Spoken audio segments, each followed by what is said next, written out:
Welcome to week 6 of our series. This week, we're going to be talking about cancer, and we're going to be talking about prevention with exercise as well as diet. We're also going to be looking at, are there things that we do that could be increasing the amount of cancer or increasing our risk of cancer as we are going through life. So I'm Tammy, and to my left on the screen, which may be right on your screen, is Mandy. And Mandy is a physical therapist as well as a personal trainer and has a lot of wonderful, amazing information for us on how the body works and what we can do to keep ourselves moving and keep ourselves healthy. So I want to start off with some ideas of cancer. And I remember the first time I heard about cancer, obviously we were young, but the first time I heard about it and how it could be prevented or how it can be enhanced was taking a cancer class in college from David Prescott. And Dr. Prescott was an amazing scientist. I worked with him actually quite closely doing research as well. And one of the things that he always said in this class is cancer is preventable. We have the ability to stop the genes in our body from becoming cancerous through many different means. And this was the first time I heard about cancer in food. And I remember him, the big thing that always stuck with me was red meats. He always mentioned the fact that they put nitrites and nitrates in red meat to keep them red at the store so that they can store them longer and keep them red, because if they start to turn brown, then people don't want to buy them. And unfortunately, when you have nitrates and nitrites, when they get into your body, they have a chemical reaction. And it's the same chemical reaction we have, for instance, when you over-grill something and you see that black on it, that can actually start causing different types of chemical reactions in the body that can cause things like stomach cancer, colorectal cancer, things like that. And I kept thinking, well, if they know, why do they put it in there? And one of the things he said is the cheapest thing and the easiest thing that they can do to stop this reaction in the body is take vitamin C, which is the cheapest vitamin out there, and mix it with the meat, mix it with the nitrates and nitrites, and we will not have that chemical reaction. But they don't do it. And so that was the first time ever, and this was like 1990, 1991, that I started thinking, okay, what is being done to our foods, or what are we doing to our foods that is increasing potentially the amount of cancer or our chances, our risk of cancer in society and in human life. And so I started looking, and that started sending me down the path of what should I be eating, what should I not be eating. And a couple of quick things that are easy to do. Fiber. So fiber comes from vegetables, comes from fruits. The cell walls of vegetables and fruits, we can't actually break down. The bacteria in our gut can, but this is called dietary fiber. It moves things through our intestines in a nice manner, doesn't get it stopped, blocked up, and it also gives bulk. And increasing the amount of fiber in your diet, just increasing the fruits and the vegetables, like we were talking about a couple of weeks ago with our smarter goals, just 1 or 2 handfuls of fruits or vegetables today. Right. Okay. Increasing that can lower our risk for colorectal cancer. Wow. That's nice. Just adding a little bit of fruits and veggies to my diet can do that. We all know that we hear about processed foods have lots of salt in them, for instance, deli meats, other things, because salt really helps us to preserve the food so it can last longer on the shelves in the refrigerators, etc. So a lot of processed food is high in salt, and salt can actually damage the lining of the stomach. And the lining of the stomach is very, very acidic. And the lining of the stomach turns over often to help us to protect that lining so that it stays nice and we don't get ulcers. Unfortunately, if we're damaging that lining of the stomach, we are increasing the likelihood that we can get ulcers, either because it's damaged or because we now have H. pylori. A lot of people have heard of H. pylori. It's Heliobacter Yeah. pylori. It is a bacteria that loves the acidic environment in our stomach, so it doesn't get killed, and it lives in our stomach, and it actually is something that can help induce ulcers in our Wow. stomach. And research has shown that an increase in ulcers and the amount of time that you have ulcers can damage that stomach lining to the point where you increase your risk for stomach cancer. Wow. So, Okay. the next thing is antioxidants. Okay. Antioxidants, we always hear about them, how wonderful they are. We get them from blueberries. We get them from a lot of different foods. And antioxidants, what happens is there's oxygen all around us, and we make oxygen in our body. And these species have one extra electron on them that makes them very, very reactive. And they love to react with the DNA in all of our cells. And the DNA is what tells your cells what they are, what to do, and it tells them if they're healthy or if they're sick. And so if we have these oxygen species called radicals that are reacting with our DNA, that can increase the changes, the possible mutations in our DNA, which could possibly increase our risk for cancer if we have the wrong mutation. And these antioxidants are wonderful because they get in there and they grab those reactive radical oxygen species. And they say, no, you can react with us, and then we'll leave the body and we don't have to worry about it reacting with our DNA. Okay. Wow. The final thing I want to talk about with food is we've all heard about BMI.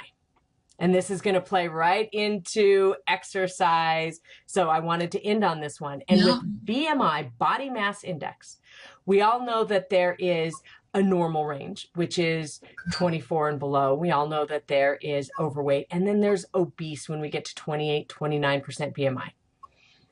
We all also have heard that our diet can change our BMI, can increase that, can decrease that, depending on what we are or we are not eating.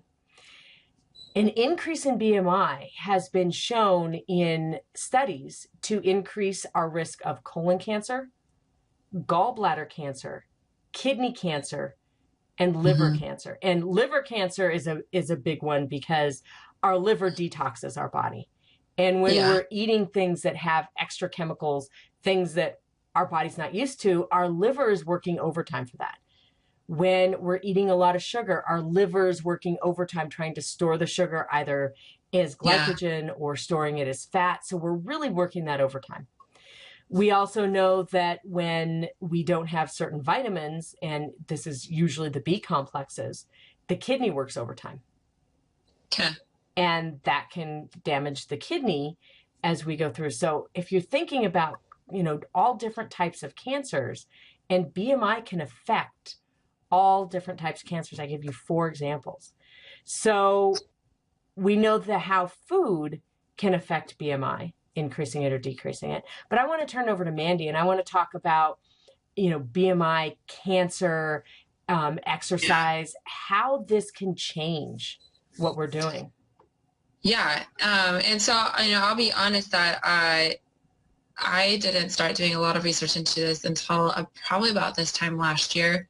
And generically, I knew that there were things that you could do to eliminate or decrease your risk for cancer. And I really thought most of those were more diet aspects. So, like the antioxidants that you hear about, different things like that. But the truth is that exercise actually has really good research behind it, specifically for a few different types of cancer. So just by exercising at least 1 hour a week, you can decrease your risk of cancer for breast cancer and for colorectal cancer by 40%. 40% for 1 hour. I mean, that's really not, that's not a big ask. It's not something where we're asking you to devote a ton of time or to take, multiple hours out of your day to decrease your risk, to be able to give your kids the chance to see their children or to walk your daughter down the aisle. Isn't that worth, 1 hour of movement a day? 1 hour of movement you could do with the kids, honestly. Absolutely. I mean, the return on investment for that is amazing. If you think about the number of hours a week, if I can exercise an hour a week and reduce my chances by 40%, I can find that hour. Yeah, I mean, and that doesn't have to occur on one day. It could be 10 minutes. Think about like taking 15 minutes of your lunch break. Just a few times a week, like 4 times a week, is what we're really talking about. Like you have a hard time at night because you're a single mom, totally get it. Try to find that time because it really is, it's investing in the future you that will be around for those kids.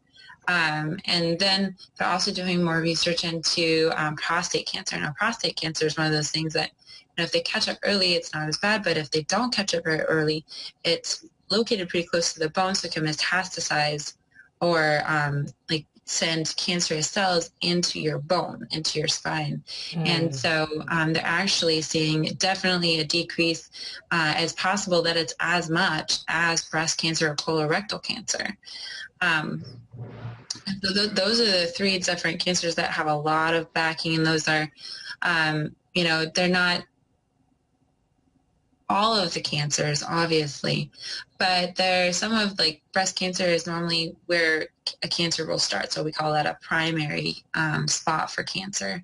And so, if you can really control those primary spots where cancer starts, where we have those issues, those genes that start coding and you start growing cancerous tissue, that's where we want to start. That's where we really care. And so if you can take that time for yourself, that's huge. And then another really interesting component of how cancer works with exercise is it can actually help when you're undergoing. So let's say you already have cancer, breast cancer, colorectal cancer, testicular cancer, it doesn't really matter what kind, and you're undergoing treatment.